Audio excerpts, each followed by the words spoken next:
Are you nervous? My husband, James, asked as he watched me adjust my clothes in front of the mirror. I kept checking the time.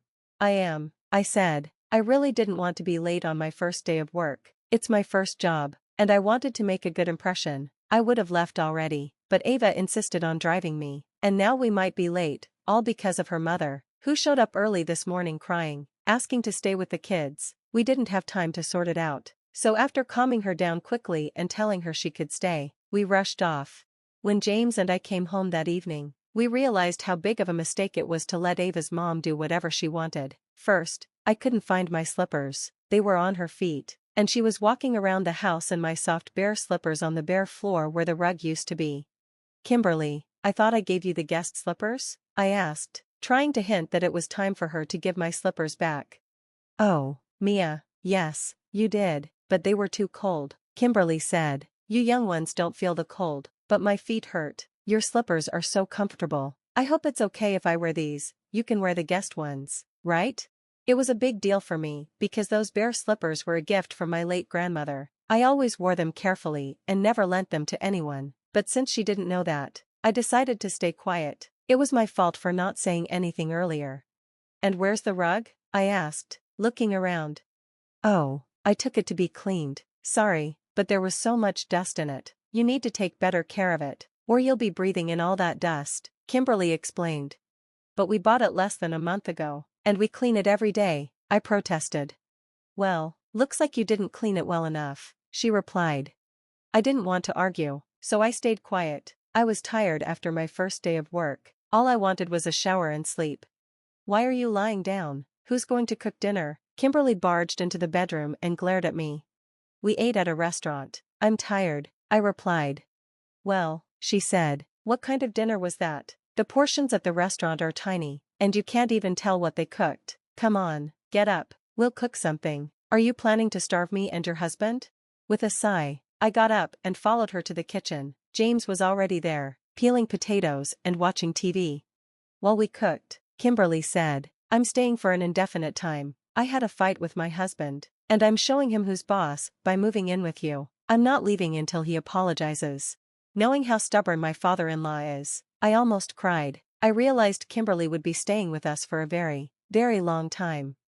My bad feelings were right. The weeks went by, and Kimberly showed no signs of wanting to leave. Her husband, Mike, seemed to be enjoying his bachelor life and wasn't in a hurry to bring his wife back. What was worse, it seemed like Kimberly liked the situation. Now, she didn't even have to cook. She didn't have to wake up early, cook for her husband, pay bills, or do laundry. She spent all day watching Turkish shows on TV and occasionally reminded us to do house chores. Even James started to look at his mom with a frustrated expression. He tried talking to her, but she replied the same way every time. I'll leave when your father apologizes. That's it. We had to call Mike and ask him to come take his wife home. Are you out of your mind? Mike said when we reached him on the phone. For the first time in so many years, I feel free. There's no way I'm taking her back. She's your mom, by the way. Aren't you ashamed? Mike hung up the phone and even blocked James so he wouldn't bother him again. Ashamed and disappointed, James muttered, throwing his phone aside. He didn't expect this situation to cause so many problems in our marriage. I had already hinted that I was losing my patience. After all, we were living in my apartment. James had lived with his parents before we got married and was still registered there. Now, he knew that if I lost my temper, I wouldn't hesitate to kick both him and his mother out. But it seemed like Kimberly wasn't worried about that. James realized this after a month of her staying with us. One evening, we came home from work, and as we stood in the hallway, Kimberly came out of her room. She quietly walked to the dresser, opened my wallet, and took all the cash. I was shocked by her boldness, and I could feel the anger building inside me. Mom, what are you doing? That's my wallet, I shouted. I know it is. Why is there so little money? Kimberly said without concern. It was my first paycheck. Put it back right now, I demanded. This is my money, she said, tucking the cash into her bra and adjusting it as if nothing had happened. And what's the problem? She asked, acting confused. Everything in our family is shared, including money. You should have known that when you got married, she added, wagging her finger at me. Well, fine, I'll show you what shared really means, I snapped, storming into the bathroom and then going to bed without dinner. I didn't speak to James and got up early the next morning. My plan was simple, to show Kimberly that she was a guest here, and James and I had our own family with our own rules. When James went to the bathroom in the morning, he almost ruined my whole plan with his loud laughter. "Quiet, you'll ruin everything," I snapped at him and kept working on my plan. Kimberly didn't feel like getting up. The bed in our apartment was so much more comfortable than the one she had at home. She stretched and decided to stay in bed a little longer. The kids were at work, so Kimberly didn't need to rush. She could lie down for a while, then have breakfast and watch another episode of her favorite show. She got up, stretched, did a few squats, and left the room. But when she entered the kitchen, she froze in shock. Almost every piece of furniture and appliance had a yellow sticker on it. I was sitting at the table, sipping juice. "Why aren't you at work?" Kimberly asked. "They let me work from home," I answered calmly. "And what's all this?" Kimberly grabbed a sticker on the fridge and peeled it off. After reading it, she turned red with anger. "What does this mean?" she yelled in confusion. I stretched, scratched my head, took another sip of juice, and said, "Those are the prices for services in our house. I calculated everything for the three of us, me, James, and you. Your prices are on the stickers. Why is bread so expensive?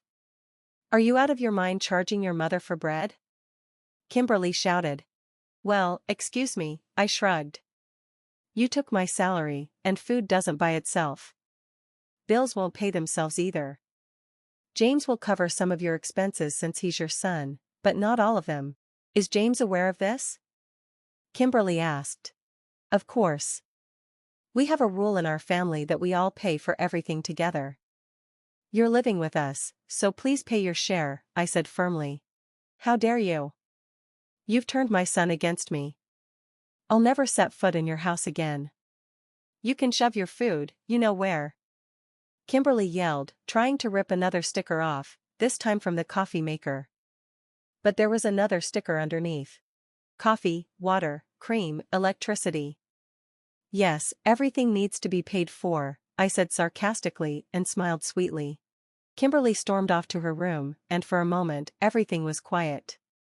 Then her voice echoed from the room. "Hello, have you lost your wife? Come pick me up right now. And don't be a minute late," she demanded. It seemed that James's dad forgot to block his wife's number, and she came out of the room already dressed with her bag in hand. "Here, take it," she threw money on the table. "I'll tell my son everything. He doesn't need a scheming wife like you," she snapped. James's father showed up 15 minutes later. As he escorted his wife out of the apartment, he looked at me. "How did you do that?" he asked, impressed. "It's all the years of living with my siblings," I winked and smiled. "Respect. Write to me later about how you pulled it off." "I might give it a try," he said with a laugh.